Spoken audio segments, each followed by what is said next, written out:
Hello students, welcome to VLearn, Virtual Learning Network. This is session number 7 of Software Quality and Testing. Now these are some topics to be covered: testing for specialized environment, introduction, testing GUIs, guidelines for Windows, guidelines for pull-down menus and mouse operations, guideline data entry, testing of client-server architectures. Now let's start with introduction. The white box and black box testing methods are applicable across all environments, architectures and applications, but unique guidelines and approaches to testing are sometimes important. White box testing and black box testing method जो हमारे होते हैं वो applicable होते हैं हमारे almost सभी environments के लिए, सभी आर्किटेक्चर्स के लिए और सभी एप्लीकेशंस के लिए, लेकिन इनकी गाइडलाइंस यूनिक होती है। अप्रोचेस जो होती हैं वो हमारी क्या होती है, हमेशा इंपॉर्टेंट रहती हैं। We address the testing guidelines for specialized environments, architectures and applications that are commonly encountered by software engineers. हम हमेशा एड्रेस करते हैं अपने जो टेस्टिंग गाइडलाइंस होते हैं ताकि स्पेशलाइज एनवायरनमेंट के लिए, आर्किटेक्चर्स के लिए और एप्लीकेशंस के लिए जो हम कॉमनली एनकाउंटर कर पाए, सॉफ्टवेयर इंजीनियर्स के ज़्यादा एनकाउंटर होती हैं। Next, testing GUIs, that is graphical user interfaces. The growth of graphical user interfaces GUIs in various applications has become a challenge for test engineers because of reusable components provided as part of GUI development environments. The creation of the user interface has become less time consuming and more precise. जो हमारी growth है GUI की different various applications में, वो एक challenge बन गई है टेस्ट इंजीनियर्स के लिए, क्योंकि हम जो बार बार रीयूजेबल कंपोनेंट को जो यूज करते हैं GUI के डेवलपमेंट एनवायरनमेंट के लिए और जो हमारी क्रिएशन होती है यूजर इंटरफेस के लिए, वो बहुत ही हमारे कम टाइम कंज्यूम करता है और बहुत ही ज्यादा प्रिसाइज होता है। Next, guidelines for Windows. अब विंडोज की कुछ गाइडलाइंस होती हैं, जैसे कि will the window open properly based on related typed और मेन्यू बेस्ड कमांड। जो हमारी विंडो है वो प्रॉपरली ओपन हो रही है और जो मेन्यू बेस्ड कमांड है और टाइप कमांड है, can the window be resized, moved, scrolled. जो हमारी विंडो है क्या फिर से रीसाइज हो सकती है, मूव हो सकती है, स्क्रॉल हो सकती है। Does the window properly regenerate when it is overwritten and then recall? जो हमारी विंडो प्रॉपरली है वो रीजनरेट कर सकते हैं जब हमारी ओवररिटन हो जाए और जब हम उसको फिर से रिकॉल करें। Are all functions that relate to the window available when needed? जितने भी हमारे फंक्शंस हैं जो हमारे विंडो से रिलेट करते हैं वो सब में अवेलेबल होंगे जब भी हमें उसकी जरूरत पड़ेगी। Are all function that relate to window operation में, जितने भी हमारे फंक्शंस हैं क्या वो रिलेट कर पाएंगे हमारी विंडोज के ऑपरेशन को। Next, are all relevant pull down menus, tool bars, scroll bars, dialog boxes and buttons, icons and other control available are properly represent. जितने हमारे रिलेवेंट पुल डाउन मेन्यूज है, tool bar, scroll bars etcetera हैं, क्या ये सब available होंगे, properly present होंगे। Is the active window properly highlighted. जो हमारी एक्टिव विंडो होगी क्या वो कोई प्रॉपरली हाईलाइट हो पाएगी। If multiple or incorrect mouse picks with in the window cause unexpected side effects. जो हमारे मल्टीपल इनकरेक्ट जो हमारे माउस पिक्स होते हैं विंडोज के अंदर, क्या वो हमारे कॉज कर पाएंगे अनएक्सपेक्टेड साइड इफेक्ट्स को। आर ऑडियो एंड और colour prompts with in the window और as a consequence of window operations present according to specification. जो हमारे ऑडियो जो कलर प्रॉम्प्ट्स होते हैं विंडो के अंदर और as a consequence of window operations उसको प्रेजेंट कर पाएंगे अकॉर्डिंग टू हमारे स्पेसिफिकेशंस के according. Does the window properly close, क्या हमारे जो विंडोज है सही तरीके से क्लोज हो पाएगी। That previous one are the guidelines for Windows and now the guidelines for pull down menus and mouse operation. Now first one is the appropriate menu bar displayed in the appropriate context? जो हमारे appropriate menu bar है वो display होंगे हमारे appropriate context में। Does the application menu bar display system related features? Example a clock display. जो हमारे application menu bar होंगे वो display कर पाएंगे हमारे system related features को, जैसे हमारे example हो गया clock display का। Do pull down operations work properly? जो हमारे pull down operations हैं क्या वो सही तरीके से work करेंगे।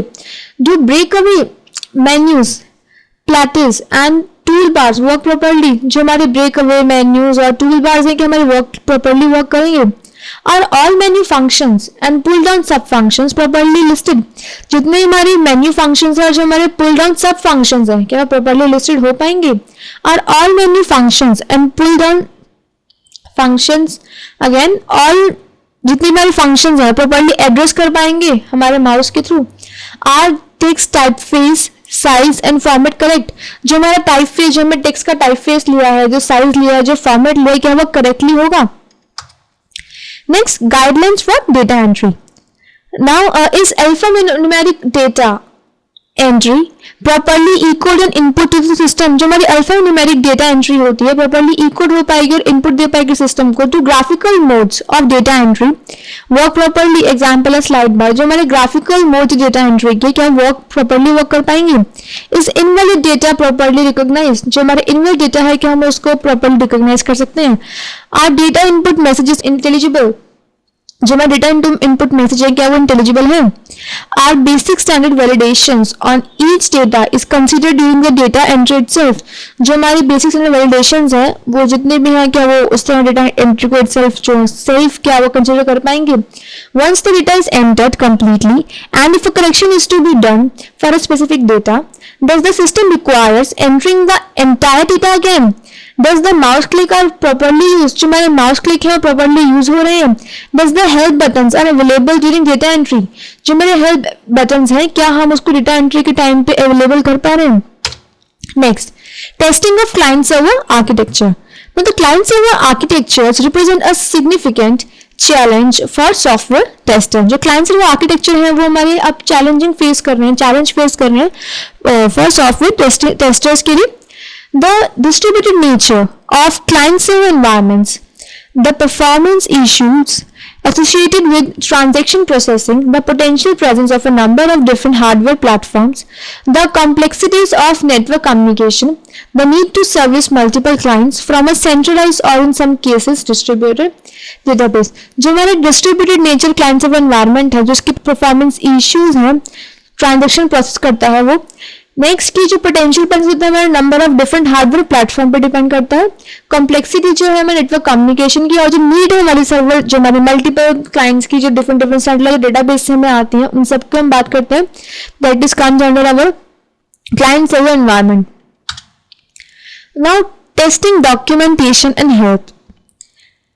Error in documentation can be devastating to the acceptance of the program as errors in data or source code. You must have seen the difference between following the user guide and getting results or behavior that do not coincide with those predicted by the document. For this reason, documentation testing should be a meaningful part of every software test plan. Documentation testing can be approached in two phases. Documentation testing हमारे दो तरीके से approach करते हैं, दो phases में approach करती है. The first phase, formal technical review, examine the document for editorial clarity. First phase हमारे आते हैं FTR, हमारे एग्जामिन करते हैं वो डॉक्यूमेंट को एडिटोरियल क्लैरिटी के लिए. The second phase include live test, uses the documentation in conjunction with the use of the actual program. जिसमें हमारे सेकंड फेज में आते हैं हमारा लाइव टेस्ट और यूजर की जो डॉक्यूमेंटेशन है कंजंक्शन में जिसको हम यूज ऑफ एक्चुअल प्रोग्राम की तरह बात कर सकते हैं. Now there are some guidelines again. Does the documentation accurately describe how to accomplish each mode of use? कि हमारा डॉक्यूमेंटेशन हर मोड की यूज को एनकम्प्लिश कर पाएगी. Is the description of each interaction sequence accurate? जितनी भी डिस्क्रिप्शन दी है हमने सब इंटरेक्शंस की क्या वो सीक्वेंस जो हमने प्रोवाइड करी क्या वो एक्यूरेट है? Are examples accurate and context based? जो एग्जांपल्स हैं वो एक्यूरेट और कंटेक्स्ट बेस्ड है.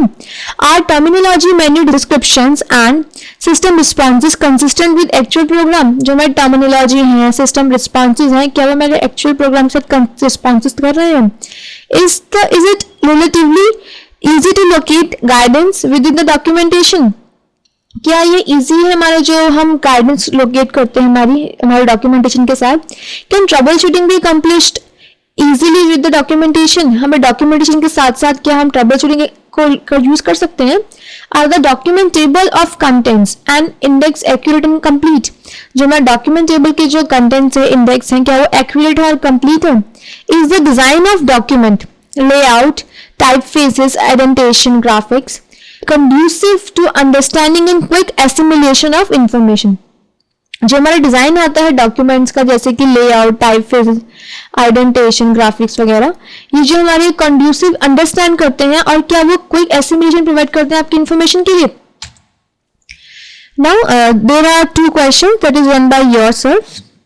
First one is examine GUI testing, why it is necessary. Second one is what do you mean by testing documentation and help facilities. This is all about today's session. Thank you.